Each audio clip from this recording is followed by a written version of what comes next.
Bonjour à tous et bienvenue sur Copo & Co. Aujourd'hui on va parler de ma table de dégo et plus généralement de la remise en état de table de machine à bois.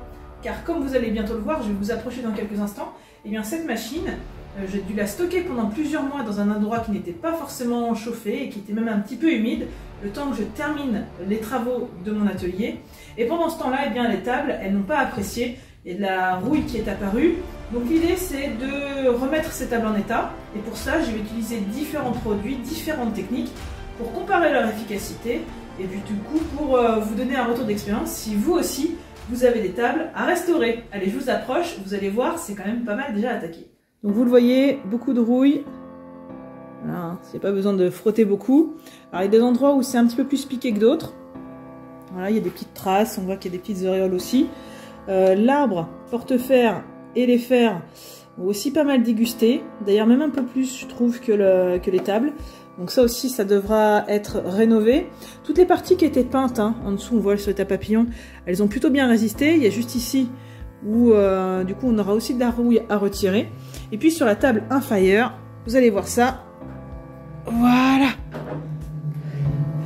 Et bien là aussi on va voir un beau terrain d'expérimentation parce que normalement c'est censé briller, il me semble.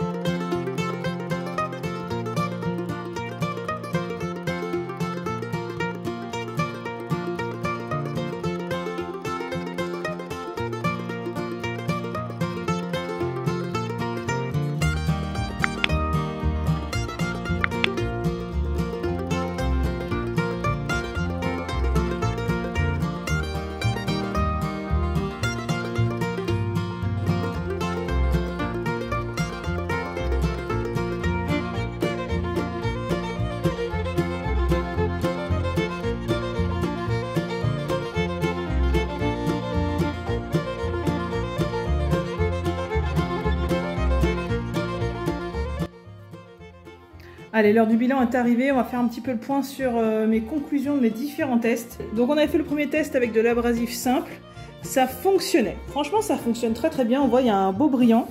Mais le problème c'est qu'on a du mal, juste avec l'abrasif, à aller dans les petits intervalles, les petits dessins qui se trouvaient être dans ma table. Par contre si vous avez une table qui est extrêmement lisse, tout à fait lisse, il ne faut pas hésiter à y aller avec la ponceuse, vous aurez très très bons résultats, juste avec de l'abrasif je pense. Il faudra juste veiller à protéger la table une fois que ce sera fait. Seconde méthode employée, j'ai utilisé de la laine de fer. Alors la laine de fer, ça fonctionne, mais c'est quand même beaucoup moins efficace.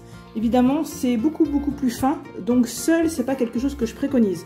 On voit, hein, il y a encore des taches un peu partout, je les sens en relief avec ma main. Ça va un peu dans les intervalles, certes, mais en surface, si c'est déjà pas mal attaqué, ça sera pas suffisant. J'ai essayé de la laine de fer avec du pétrole, le constat est tout à fait identique, on arrive à retirer pas mal de choses, mais vous le voyez, là c'est encore plus parlant. Tout ce qui est en surface est un petit peu grossier, ça va pas suffire. Ensuite, j'avais fait papier abrasif et du WD-40. Alors là, le résultat était déjà beaucoup plus sympa. Et en plus, le WD-40 avait l'avantage de laisser un petit glissant, donc on a tout de suite, ne serait-ce que au toucher, la sensation que c'est un peu mieux. Le papier de verre, j'ai utilisé d'abord du 240, puis j'ai fini avec du 800. Et franchement, ça m'a enlevé toutes les petites surépaisseurs que je pouvais avoir au début. Donc c'est beaucoup plus probant que la laine de fer. Mais néanmoins, tout ce qui est petit intervalle, eh ben, on va rester sur une surface d'accroche qui va être lisse. Donc on va pas bien pénétrer dans tous ces petits sillons. Et du coup, il va rester des petits manques. C'est pour ça qu'ensuite, je me suis attachée à un test qui combine à la fois du papier abrasif et de la laine de fer. Mais pour changer un petit peu, du coup, j'ai laissé le WD-40 qui avait déjà fait ses preuves et je suis passée au pétrole. J'en avais beaucoup entendu parler sur les différents forums et j'ai voulu essayer. Le bilan, il est mitigé satisfaisant. Non, franchement, ça fonctionne. Mais vous voyez, j'ai des grosses taches qui sont restées. Donc voilà, c'est pas non plus une solution miracle malgré tout. Donc voilà, ça fonctionne, mais rien de très miraculeux. Ensuite, j'ai voulu tester l'acide chlorhydrique. Alors là, on est sur un produit un petit peu plus chimique, quand bien même le pétrole est déjà pas mal. Mais là, l'acide chlorhydrique, c'est autre chose. Et vous le voyez, j'ai utilisé de l'abrasif et de la laine de fer. Alors là, j'en ai gardé un petit échantillon pour l'exemple. Mais il faut savoir que tous mes chiffons, mes laines de fer, etc., je les ai mis dans l'eau après. parce qu'en fait, voilà, ça attaque pas mal et c'est mieux de le foutre un peu dans l'eau pour tout désactiver. Donc ça fonctionne super bien. Là c'était en petite dilution, donc j'ai mis principalement de l'eau et après de l'acide chlorhydrique. Mais vous le voyez, après j'ai voulu couper, j'ai bien rincé avec de l'eau, j'ai même mis du WD, etc. pour essayer vraiment de bloquer l'effet de l'acide. Mais rien qu'en posant, vous voyez ce petit bout de laine, ça m'a réattaqué. Donc il va falloir que je refasse un petit nettoyage express, parce que là, en l'état, ça va pas du tout. Par contre, ça nettoie vraiment nickel quoi, même dans les petits stries. Et là j'ai testé avec de l'acide pur, j'avais beaucoup de taches, vous voyez comme ici, là il y en avait une qu'on voit encore un tout petit peu, et franchement ça résiste pas. Là je vous assure que on le voit d'ailleurs, hein, juste acide chlorhydrique pur. Et j'ai frotté avec de la laine de fer. Alors là il y en a eu, c'est juste de l'essuyage et déjà ça a enlevé la rouille, mais là en frottant avec la laine de fer, c'est vraiment, je pense, à mon sens, le meilleur résultat. Et c'est là que les problèmes commencent. Parce que quand j'ai vu le résultat épatant et même magique de l'acide chlorhydrique, j'avais l'impression d'avoir une table qui était chromée, et ben j'ai passé toute la machine à ça. Toutes les traces de rouille sont parties, c'était surprenant, magique presque. Ça, c'était sur le moment donné. Parce que quand j'y suis retournée quelques jours après, il s'avère que là, c'était devenu la catastrophe. La rouille était réapparue, mais de façon exponentielle. Pourtant, j'avais vraiment bien pris soin de rincer le produit, de sécher tout ça, de mettre du WD-40 pour protéger par-dessus. Mais non, c'était la catastrophe. Bon, j'étais bien contente de mon résultat. Et il s'avère que quelques jours après, eh bien, l'oxydation a réapparu. J'aurais pas assez rincé l'acide avant de sécher et de protéger le fer, ce qui est tout à fait possible. Donc ce que je vais faire, c'est que je vais retenter ma chance avec cette fois-ci du papier abrasif seul. Je vais bien tout enlever la fine pellicule, hein, il n'y a vraiment pas grand chose.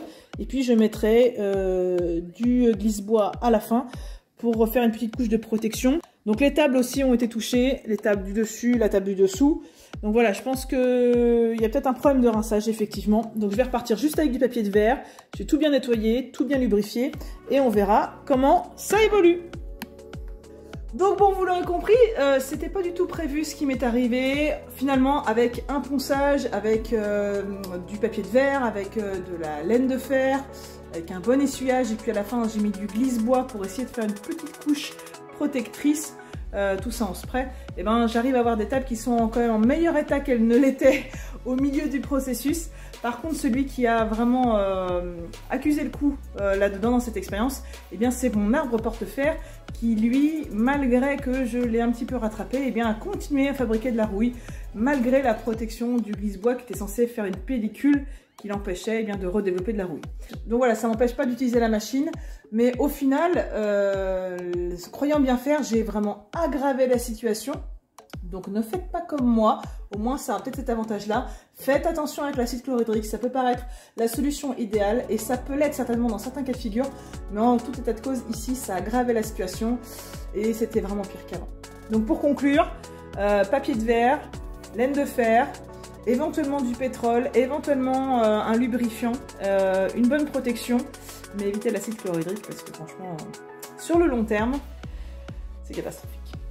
J'espère que vous avez liké, commenté et que vous êtes abonné, comme ça on se reverra. Et je vais aussi vous présenter une nouvelle boiseuse. Hey, coucou Tundra, tu dis bonjour aux gens? Tu dis bonjour aux gens? Ouais, oh ouais, le bois c'est bien. Hein. Ah ouais, c'est bien le bois. Ah oui, ah oui, oui, oui, ah oui. Allez, à bientôt tout le monde. Et surtout n'oubliez pas, faites plein de copains.